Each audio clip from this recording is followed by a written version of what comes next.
पहले चरण की 121 सीटों पर कल मतदान हो चुका है और वोटिंग बम्पर हुई है। वोटिंग परसेंटेज कल 121 सीटों पर जो 18 जिलों में फैली हुई थी, वोट जो पड़े उसका परसेंटेज 64.66% रहा है।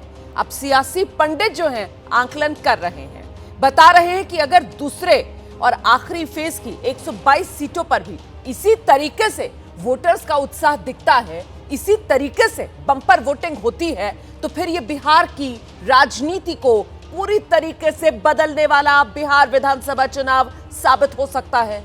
कम से कम आंकड़े फिलहाल यही गवाही दे रहे हैं। 64.66% बम्पर वोटिंग पहले चरण में बिहार में हुई है। 2020 अगर बात की जाए, तब विधानसभा चुनाव जब हुए थे और तब जो पहले फेज में वोट पड़े थे इन 121 सीटों पर जिसमें वोटिंग हुई है, वो 55.68% वोटिंग हुई थी। अच्छा, तब आप देखिए पिछली बार 3 फेज में चुनाव हुआ था। पहले फेज की सीटें 71 थी। आजादी के बाद हुए कुल 17 विधानसभा चुनाव के नतीजों से साफ है कि जब जब बिहार में 5% से ज्यादा वोट प्रतिशत बढ़ता है या घटता है, तो राज्य में सत्ता ही नहीं, सियासी दौर बदल जाता है। इस आंकड़े से साफ है इशारा किस तरफ है। हालांकि बिहार के सभी सियासी सूरमा यह दावा कर रहे हैं ज्यादा मतदान उन्हीं के पक्ष में हुआ है। आज़ादी के बाद बिहार में हुए चुनाव में ये सबसे ज़्यादा वोटिंग परसेंटेज है।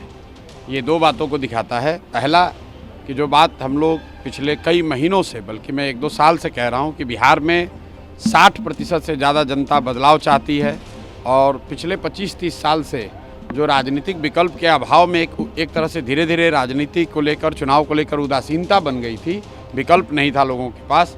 अब जनसुराज के आने से उनको एक नया विकल्प मिला है। लोगों को एक नए विकल्प को देखकर उत्साह रहा है और बड़ी पैमाने पर वोटिंग हुई है, बदलाव के लिए वोटिंग हुई है।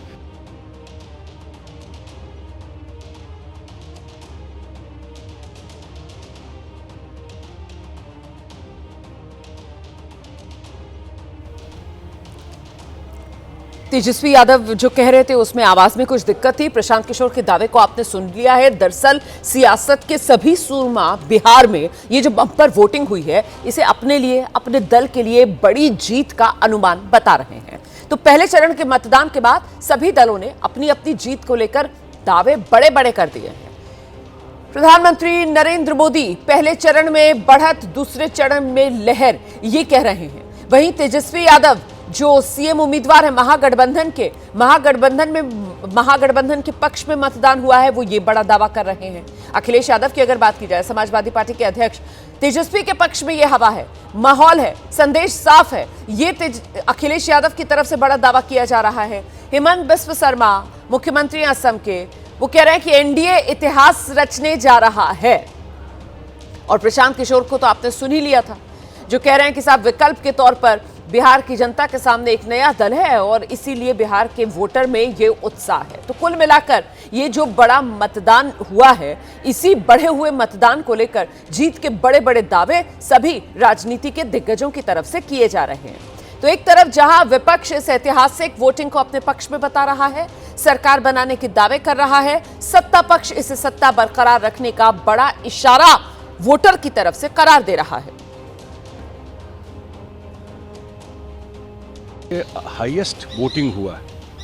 हाईएस्ट वोटिंग सरकार की वापसी के लिए हुआ है। बिहार का पास्ट का ट्रैक रिकॉर्ड देखिएगा, 5 से ज़्यादा वोट 10 में पड़े सरकार की वापसी के लिए, 10 से ज़्यादा वोट 15 में पड़े सरकार के वापसी के लिए। तो ये ट्रेंड हमेशा रहा है कि जब ज़्यादा वोट पड़ता है तो सरकार की वापसी के लिए। और जो पूरा फीडबैक आया है, मुझे ये 2010 हम लोगों का एक क्या कहते हैं, एक पैरामीटर है कि ये सबसे ऊंचा रहा, उससे भी बेहतर रिजल्ट आपको दिखेगा। इस बार वोटर जिस गुस्से से, जिस भारी संख्या से निकला है, इनकी ये तमाम षड्यंत्र, तमाम साजिशें बिल्कुल इस बार फ्लॉप शो हो जाएंगी, नाकामयाब रहेंगी। बिहार ने बदलाव के लिए वोट दिया और भारी गुस्से में वोट दिया, और गुस्से का वोट, जैसा कि मैंने कहा आपको, बदलाव का वोट होता है। अब ये जो वोटिंग पैटर्न में बिहार में बड़ा फेरबदल हुआ है, इसको लेकर सवाल है। आखिरकार इसका मतलब क्या है, इसके मायने क्या निकाले जाए? क्या इसका मतलब यह है कि जो मौजूदा सरकार है वो बेदखल होने जा रही है? और यह सवाल सामने क्यों आया है, यह समझिए आप जरा। साल 1967 वोटिंग प्रतिशत 51.5% रहा और ये अंतर जो है वो 7 परसेंटेज पॉइंट का रहा। और इसके बाद हुआ क्या था, कांग्रेस हट गई थी सत्ता से और जेडीयू जो है वो सत्ता में आई थी, जनता क्रांति दल। इसके अलावा आप देखिए किस तरीके से ये सिलसिला आगे बढ़ता है। 1990 में 62% वोटिंग परसेंटेज, पिछली बार के मुकाबले में यहां पर भी 5.8% की बढ़ोतरी और उसके बाद भी बड़ा परिवर्तन यहां पर देखने के लिए मिलता है। 1990 में भी कांग्रेस हटती है, जनता दल को ताज मिलता है। 2005 देखिए आप किस तरीके से 46.5% वोट पड़ता है और पिछली बार के मुकाबले गिरावट रहती है करीब 16% की। और इसके बाद आरजेडी चली जाती है सत्ता से और जेडीयू और बीजेपी गठबंधन की सत्ता में वापसी होती है। और इसी तरीके से 2025 का ये फेज 1 अब आपके सामने है। और 2025 के फेज 1 में ये हुआ है कि 64.66% वोट पड़े हैं और जो अभी तक बड़ा फेरबदल इस लिहाज से माने जा रहे हैं कि 8.84% वोट परसेंटेज की बढ़ोतरी पिछली बार के मुकाबले। और इससे अब क्या होगा, नीतीश सरकार बरकरार रहेगी या बदलाव होगा? क्योंकि जब भी इतना बड़ा उलटफेर हुआ है तो जो मौजूदा सरकार रही है उसमें बदलाव तो हुआ है। अब इस बार क्या होने जा रहा है, यही बड़ा सवाल है। अब आप ये मानकर चलिए कि कल दिन भर की चुनावी थकान के बाद भी बिहार में दोनों गठबंधन अब चैन से नहीं बैठे हैं। दोनों खेमों में इस वक्त वोटिंग परसेंटेज को लेकर जबरदस्त गुणा भाग शुरू हो गया है। प्रधानमंत्री नरेंद्र मोदी ने वोट रुझान को पढ़ लिया है, दावा कर दिया है कि पहले चरण में उन्होंने एनडीए के पक्ष में बहुत भारी लहर देख ली है।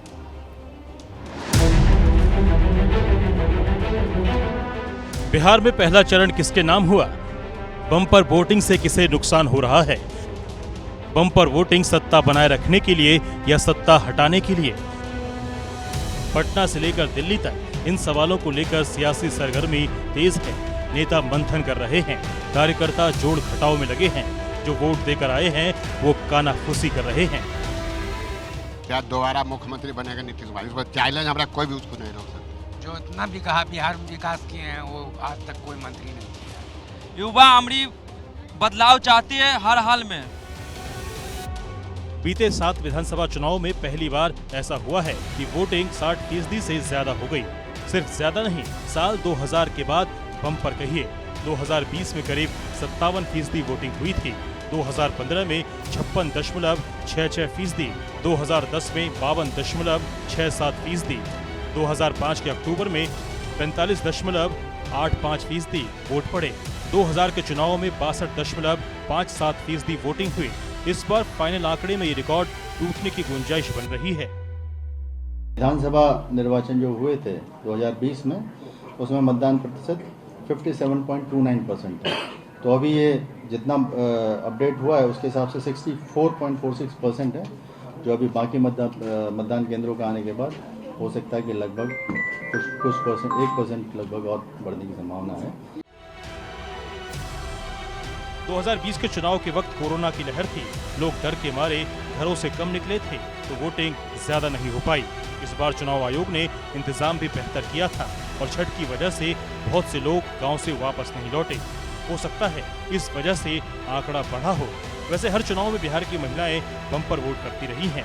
इस साल की तस्वीरें भी यही कह रही है। हम लोग अपना अधिकार के लिए वोट देना चाहते हैं। विकास हो, रोजगार हो, यही सब मेन है। शिक्षा पे थोड़ा सा जो है वो सब पे ध्यान दिया जाए। हम लोग देते हैं वोट यही कारण कि हाँ जो हम लोग का है परेशानियां वो खत्म हो जाए। अच्छी व्यवस्था हो, अच्छी तरक्की हो, ये सब विकास के लिए दिए हैं। अच्छे विकास के लिए और अच्छी तरक्की के लिए भविष्य को देख के मतदान अपना करती हूँ। बम्पर वोटिंग से किसे फायदा हुआ और किसे नहीं, ये तो 14 नवंबर को नतीजों से मालूम होगा। लेकिन दावे अभी से दोनों तरफ के नेता करने लगे हैं। 121 सीटों में से लगभग 100 सीटों के आसपास एनडीए जीत रही है। साहब आपका ये गुंडा राज चल रहा है, अब इसको ख़त्म करना है। पिछले 30 साल में सबसे ज़्यादा पोलिंग ये दिखाता है कि बिहार में बदलाव होने जा रहा है। 14 तारीख को नई व्यवस्था बनने जा रही है। अब बिहार में पहले चरण के मतदान के बाद नेता प्रतिपक्ष राहुल गांधी ने बड़ा बयान दे दिया है। बिहार में बीजेपी के दावों पर राहुल गांधी की प्रतिक्रिया सामने आई है। राहुल गांधी कह रहे हैं बीजेपी वोट चोरी करती है, इसीलिए जीत का दावा करती है। चुनाव के पहले जीत का दावा वोट चोरी का ही नतीजा है। ये राहुल गांधी की तरफ से प्रहार किया जा रहा है बीजेपी पर।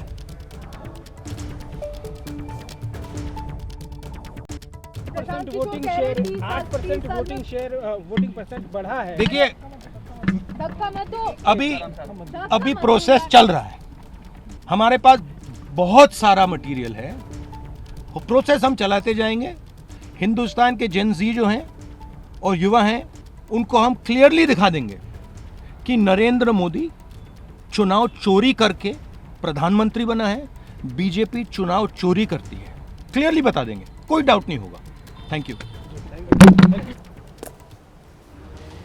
अब पहले चरण में मतदान बढ़ने की वजह क्या हो सकती है, आपके मन में ये सवाल आ रहा होगा। तो देखिए, अब इसके पीछे की कुछ वजह हैं जो मैं आपके सामने एक एक कर रखने जा रही हूं। पहली वजह तो ये हो सकती है कि SIR के बाद वोटर घट गए हैं और मतदान प्रतिशत में ये इजाफा इस लिहाज से देखा जा सकता है।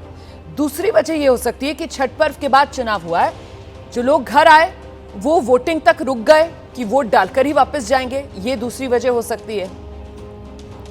तीसरी बड़ी वजह यह हो सकती है कि दोनों खेमों में महिलाओं से जुड़े बड़े बड़े वादे किए गए।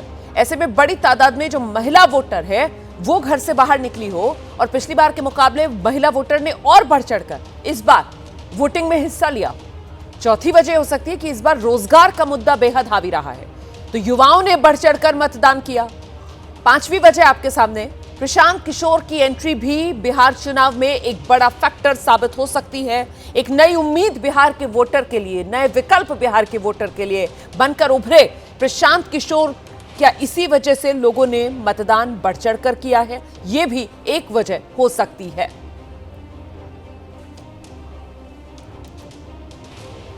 तो पहले चरण में हुए ऐतिहासिक मतदान पर सियासी तकरार जारी है और इस बीच केंद्रीय मंत्री शिवराज सिंह चौहान ने इसे डिकोड करने का दावा किया है। वो कह रहे हैं कि एनडीए दरअसल महाविजय की ओर बढ़ रहा है। हमारे साथ मौजूद हैं केंद्रीय कृषि मंत्री शिवराज सिंह चौहान। सर, एक चरण का मतदान खत्म हो चुका है, लेकिन आरोप प्रत्यारोप का दौर लगातार जारी है। लगातार जो कहा यह जा रहा है जंगल राज की आप लोग याद दिला रहे हैं, उधर से कहा जा रहा है ये तो महाजंगल राज है। जंगल राज को भूले नहीं है। आरजेडी का मतलब ही है, आर का मतलब है रंगदारी, रंगबाजी, जिसमें गुंडागर्दी, अपहरण, बलात्कार, हत्याएं, बिहार को खून से रंग दिया था इनने। जे का मतलब वही जंगल राज है, कानून नाम की कोई चीज़ नहीं थी, व्यवस्था नाम की। और डी का मतलब डकैती है। लोग भूले नहीं। अभी मैं घोसी जहानाबाद से आ रहा हूँ, शाम के समय लोग बाहर निकलते नहीं थे, लालटेन का तेल ख़त्म हो गया, बत्ती बुझ गई, पंजा पिचक गया।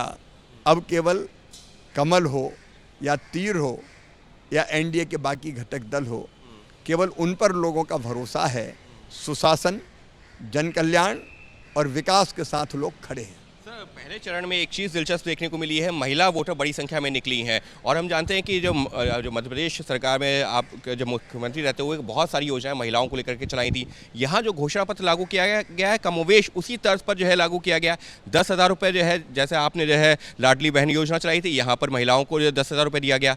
विपक्ष कह रहा है रिश्वत दी जा रही है महिलाओं को। विपक्ष को शर्म आनी चाहिए। महिला सशक्तिकरण का काम करना रिश्वत नहीं है, ये आधी आबादी को पूरा न्याय है।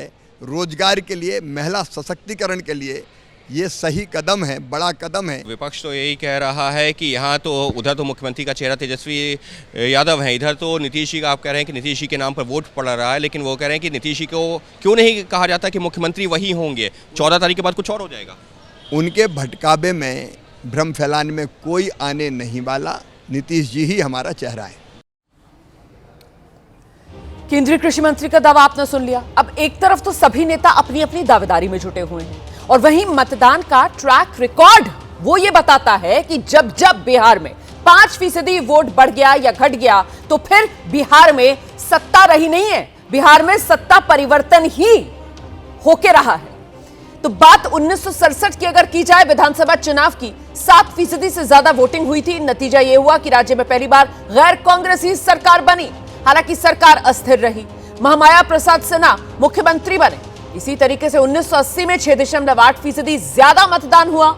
तब कांग्रेस अपने दम पर सत्ता में लौटी और जगन्नाथ मिश्र मुख्यमंत्री बने।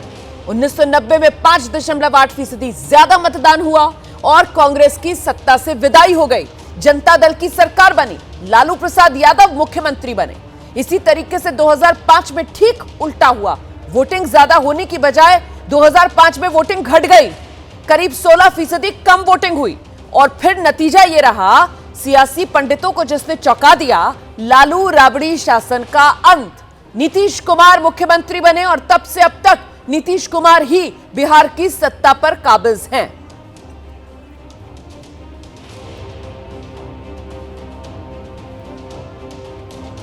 तो बिहार विधानसभा चुनाव के पहले चरण की वोटिंग पूरी हो चुकी है। गुरुवार को 121 सीटों पर मतदान हुआ है। मतदाताओं में जबरदस्त उत्साह देखने के लिए मिला है और इसका नतीजा मतदान प्रतिशत 64.69% तक पहुंचा है। ये जानकारी मिल रही है जो 2020 के मुकाबले अब करीब 8% ज्यादा है। बिहार ने इतिहास रचा है। पहले चरण में ये सर्वाधिक वोटिंग जो बिहार में हुई है साल 2020 में पहले चरण में 56.1% वोटिंग हुई थी। तो कुल मिलाकर ये भारी मतदान फायदा या नुकसान कुल 121 सीट का ये गणित है और ऐसे में ये जो 121 सीट है ये जो 18 जिलों में फैली हुई थी, इसमें वो जिले जिनमें यहां वोट पड़े 2020 का अगर वोटिंग परसेंटेज उन जिलों का देखा जाए तो बदलाव आपके सामने है। देख सकते हैं आप नालंदा जहां कल वोटिंग हुई है 2020 में 52.48% और कल 59.33% मतलब 6.85% ज्यादा वोटिंग। सारण की अगर बात की जाए तो बक्सर देख लीजिए आप, सामने आपके है, शेखपुरा आप देख लीजिए। तो ये वो तमाम जिले हैं जहां कमोबेश 6.2%, 6.94% ये वोटिंग परसेंटेज में बढ़ोतरी दिख रही है पिछली बार के मुकाबले। इसी तरीके से ये तमाम जो 18 जिले हैं वहां पर बढ़त रही है वोटिंग परसेंटेज में। पटना शहर का हाल देखिए, यहां पर पटना जिला और पटना जिले में तो बदलाव 7.3% का हो गया। 2020 में 51.10% वोट परसेंटेज था जो कल बढ़कर 58.40 पर पहुंच गया। गोपालगंज में 10.23%, जरा सोचिए 10.23% का ये बड़ी बढ़ोतरी जो गोपालगंज में देखने के लिए मिल रही है। अब इसी तरीके से समस्तीपुर में तो और ज्यादा वोटिंग परसेंटेज बढ़ा है 2020 के मुकाबले 12.52%। ये बदलाव बड़ा है। समस्तीपुर, बेगूसराय देखिए यहां पर भी करीब 10% वोटिंग परसेंटेज में बढ़ोतरी 2020 के मुकाबले। मुजफ्फरपुर, लखीसराय, हर तरफ ये बढ़ोतरी देखने के लिए मिल रही है। हमारे नेता का है समीकरण महिला और युवा का, उन्होंने बहुत बढ़ चढ़ के हिस्सा लिया और सभी ने इस बात के लिए ये इंश्योर किया कि भ्रष्टाचार और जंगल राज की सरकार नहीं आनी चाहिए, विकास की रफ्तार कायम रहनी चाहिए। जनता को जो सहूलियतें मिल रही हैं, जनता का ही पैसा है, इससे जनता को सहूलियतें मिल रही हैं, ये आगे भी बरकरार रहना चाहिए। अब पूरे देश में बिहार में पहले चरण में जो बम्पर वोटिंग हुई है इसको लेकर चर्चाएं हो रही हैं। माना यह जा रहा है कि बिहार के नतीजे देश की सियासत की दिशा तय करेंगे। लेकिन फिलहाल बिहार में हुए मतदान पर कई सवाल खड़े हो रहे हैं। सियासी गलियारों में चर्चा चल रही है कि आखिर वोटिंग बढ़ने का सबसे ज्यादा फायदा किसे होगा। नीतीश का रुतबा लौटेगा या सत्ता परिवर्तन होने जा रहा है। 20 साल बाद आरजेडी का वनवास खत्म होने वाला है क्या? एनडीए को फिर मौका मिलने वाला है या फिर होने जा रहा है बिहार की सियासत में बड़ा खेला? पहली बार में ही प्रशांत किशोर की किस्मत क्या बिहार में सियासी तौर पर चमकने जा रही है? ये वो तमाम सवाल हैं और अब इन्हीं सवालों के इर्द गिर्द बिहार में बम्पर वोटिंग के बाद चर्चाएं चल रही हैं। अब बिहार में दूसरे चरण का चुनाव 11 नवंबर को मतदान होगा। दूसरे चरण के चुनाव से पहले रैलियों का जो रैला है वो लग चुका है। प्रधानमंत्री मोदी, लोकसभा में नेता प्रतिपक्ष राहुल गांधी, बिहार के नेता विपक्ष तेजस्वी यादव, मुख्यमंत्री नीतीश कुमार धुआंधार चुनाव प्रचार कर रहे हैं। उत्तर प्रदेश के मुख्यमंत्री योगी आदित्यनाथ भी बिहार में बड़ी रैली करने वाले हैं। इसके अलावा अखिलेश यादव, असदुद्दीन ओवैसी एक के बाद एक रैलियां कर रहे हैं। बीजेपी अध्यक्ष जेपी नड्डा, गृह मंत्री अमित शाह झोंकार भर रहे हैं। लेकिन दूसरे चरण की सबसे रोमांचक जंग वो सीमांचल में है। सीमांचल में लड़ाई जो है वो चौतरफा है। दोनों गठबंधन तो दांव लगाकर बैठे ही हैं। मुस्लिम वोटों पर ओवैसी और प्रशांत किशोर भी बड़ा दांव लगा रहे हैं।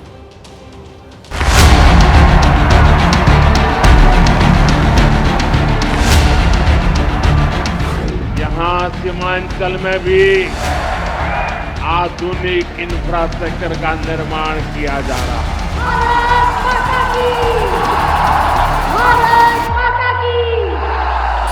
आपको नीतीश कुमार जी ने देश का मजदूर बना रखा है। क्या आप पूरी जिंदगी मजदूरी करना चाहते हो? सीमांचल में अल्पसंख्यकों को डराया व धमकाया जा रहा है। हमारे रहते हुए किसी को डरने की जरूरत नहीं है। सीमांचल की जनता जिंदाबाद, सीमांचल की जनता जिंदाबाद। हर नेता की जुबान पर एक ही नाम, सीमांचल। बिहार का वो इलाका जो पूरब में पश्चिम बंगाल और उत्तर में नेपाल से सरहद साझा करता है। अररिया, किशनगंज, पूर्णिया और कटिहार, ये चारों जिले इन दिनों बिहार की सत्ता के दावेदारों के वोट विहार के पसंदीदा ठिकाने हैं। इस इलाके में ताजा प्रधानमंत्री नरेंद्र मोदी और लोकसभा में नेता विपक्ष राहुल गांधी ने दस्तक दी है। प्रधानमंत्री ने अररिया में रैली की, महागठबंधन में आपसी मनमुटाव पर तंज कसा, लोगों को 2005 से पहले के जंगल राज से आगाह किया और फिर उस चुनौती से सावधान किया जिसके जरिए बीजेपी के मुताबिक सीमांचल में आबादी के अंकगणित को बदलने की साजिश रची जा रही है। मेरे मुल्क के मालिकों मुझे बताइए, ये घुसपैठिए जाने चाहिए कि नहीं जाने चाहिए? ये घुसपैठियों को हटाना चाहिए कि नहीं हटाना चाहिए? आपके वोट की ताकत है, वो घुसपैठियों को निकाल करके रहेगी और इसके लिए एनडीए की डबल इंजन सरकार बहुत जरूरी है। बीजेपी राहुल गांधी की बिहार में निकाली गई वोटर अधिकार यात्रा को घुसपैठिया बचाओ यात्रा बताती है। इसी का जिक्र प्रधानमंत्री ने अररिया में किया। अररिया में राहुल गांधी ने भी चुनावी सभा की। इससे पहले वो पूर्णिया में थे, जहां उन्होंने बीजेपी पर चुनाव चोरी के आरोप को दोहराया। लोकसभा का चुनाव चोरी किया है और अब ये बिहार का चुनाव चोरी करने की कोशिश कर रहे हैं, तो आपको सावधान रहना है। पोलिंग बूथ पे सावधान रहना है, क्योंकि ये पूरा दम लगाकर बिहार का चुनाव चोरी करने की कोशिश करेंगे। इसी पूर्णिया में राहुल गांधी के धुर विरोधी और असम के मुख्यमंत्री हिमंता बिस्वा शर्मा ने भी एनडीए के पक्ष में प्रचार किया, तो उन्होंने भी कांग्रेस और उसके सहयोगियों पर वोट बैंक के लिए बांग्लादेशी घुसपैठियों को शह और पनाह देने का आरोप लगाया। इससे पहले हिमंता ने सीमांचल के ही कटिहार में रैली की, तो महागठबंधन के मुख्यमंत्री उम्मीदवार पर तीखा हमला बोला। जब वो डिप्टी सीएम था क्या किए? दोनों बार डिप्टी सीएम बने ना, तो क्या दिए? उन्होंने खाली घुसपैठिया दिए। वो नौकरी नहीं देने वाला है, हमें घुसपैठिया देने वाला है। सीमांचल की जमीन पर ज्यादा से ज्यादा सीट की फसल काटने में एनडीए और महागठबंधन वाले तो शिद्दत से जुटे ही हैं। इन दोनों के अलावा पिछली बार इस इलाके में कमाल कर चुके असदुद्दीन ओवैसी और प्रशांत किशोर लंबे समय से पसीने बहा रहे हैं। सीमांचल में आरजेडी और कांग्रेस के लिए समाजवादी पार्टी भी जी तोड़ मेहनत कर रही है। ये वीडियो यूपी के कैराना से सांसद इकरा हसन ने जारी किया है, जो सीमांचल में उनके चुनाव प्रचार का है। इकरा महागठबंधन के लिए इस इलाके में वोट मांगने पहुंची, तो उनका स्वागत बुलडोजर से फूल बरसाकर हुआ। बड़ी बात ये कि इकरा सीमांचल की आवाम, खासकर मुसलमानों से ओवैसी की पार्टी को जिताकर अपने वोट को खराब न करने की गुजारिश कर रही हैं। और आपसे गुजारिश करने आई हूँ कि आप अपने यहाँ पर माहौल खराब मत होने दीजिए, भाजपा को मत जीतने दीजिए। जो और लोग हमारे बीच लड़ रहे हैं वो भी अपने हैं, लेकिन वो सरकार नहीं बना पाएंगे।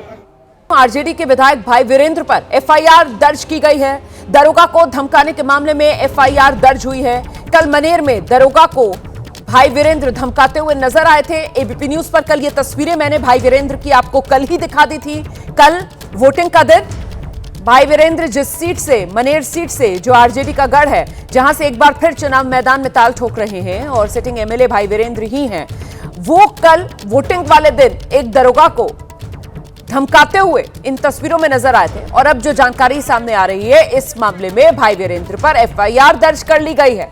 दरोगा को धमकाने के मामले में आरजेडी विधायक भाई वीरेंद्र पर एफआईआर दर्ज।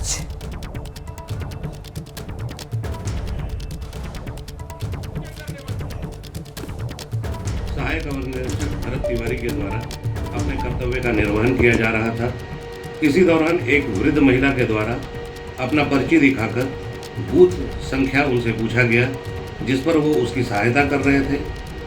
इसी बीच राष्ट्रीय जनता दल के प्रत्याशी भाई वीरेंद्र वहां पर आए और उक्त पुलिस पदाधिकारी से उलझ गए। उन्होंने उन्हें जला देने की धमकी दी, उनकी जाति का नाम लिया तथा एक दल विशेष के पक्ष में कार्य करने का आरोप लगाया। यह आचरण आदर्श चुनाव आचार संहिता का उल्लंघन है। वीरेंद्र के विरुद्ध प्राथमिकी दर्ज की गई है। अब बिहार चुनाव में पहले चरण का मतदान खत्म हो गया है।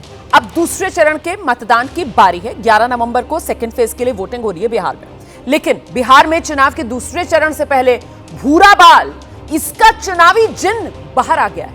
आखिर क्या है ये भूरा बाल साफ करो का नारा, और 3 दशक पुराना ये नारा चुनाव में 2025 में बिहार में क्यों लौट रहा है, इसी को समझिए इस रिपोर्ट से। भूरा बाल साफ करो, 4 शब्दों से बना ये वो नारा है जो 3 दशक बाद भी बिहार में एक जातीय उन्माद भर देता है।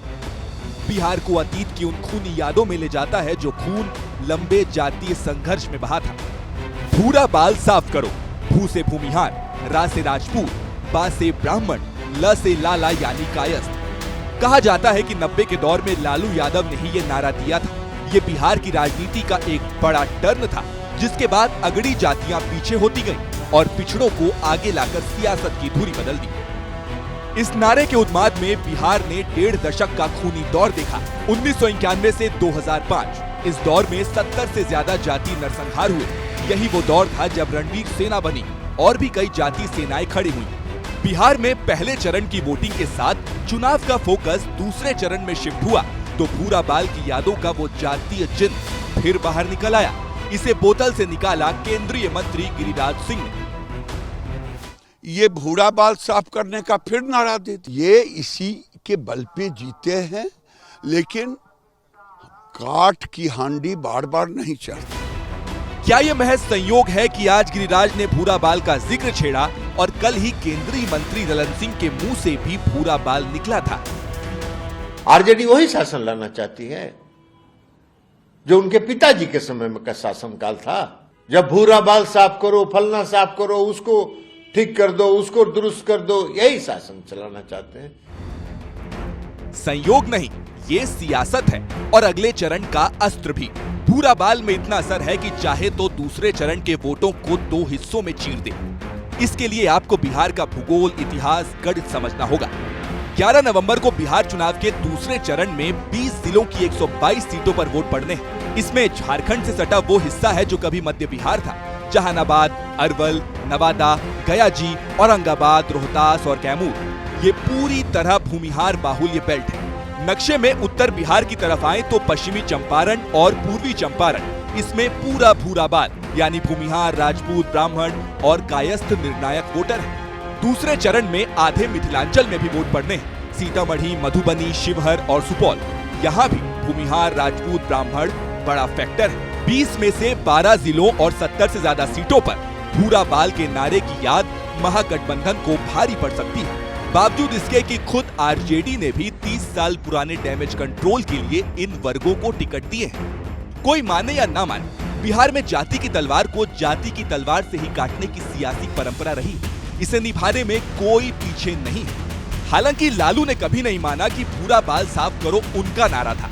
अपनी आत्मकथा में भी लिखा कि ये नारा उन पर चिपकाया गया है। लेकिन विडंबना है कि लालू के अपने लोग भी उनकी सफाई कभी गले नहीं उतार पाए।